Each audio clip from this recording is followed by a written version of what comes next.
2 বছর পর দেশের বৈদেশিক মুদ্রার রিজার্ভ 30 বিলিয়ন মার্কিন ডলার ছাড়িয়েছে। আইএমএফ সহ 3টি আন্তর্জাতিক ঋণদাতা সংস্থার অর্থ পাওয়াতেই মূলত দেশের বৈদেশিক মুদ্রার মোট রিজার্ভ এ পর্যায়ে পৌঁছেছে। এর আগে 2023 সালের জুনে রিজার্ভ ছিল 30 বিলিয়ন ডলার।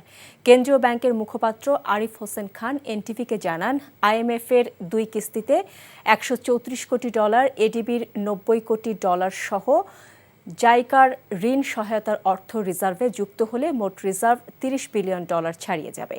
এছাড়া আইএমএফের হিসাব পদ্ধতি বিপিএম 6 অনুযায়ী রিজার্ভ 25 বিলিয়ন ডলার ছাড়িয়েছে বলে তিনি জানান। মোট রিজার্ভ থেকে স্বল্পমেয়াদী দায় বাদ দিলে প্রকৃত রিজার্ভের পরিমাণ পাওয়া যায়, তবে এর বাইরে রয়েছে ব্যয়যোগ্য রিজার্ভ, যার তথ্য আনুষ্ঠানিকভাবে প্রকাশ করে না কেন্দ্রীয় ব্যাংক। বান্ডেল থাকলে প্রতি সেনমানিতে টাকা বাঁচবে। বিকাশ সেনমানি বান্ডিল কিনে জিতুন প্রতি লেনদেনে।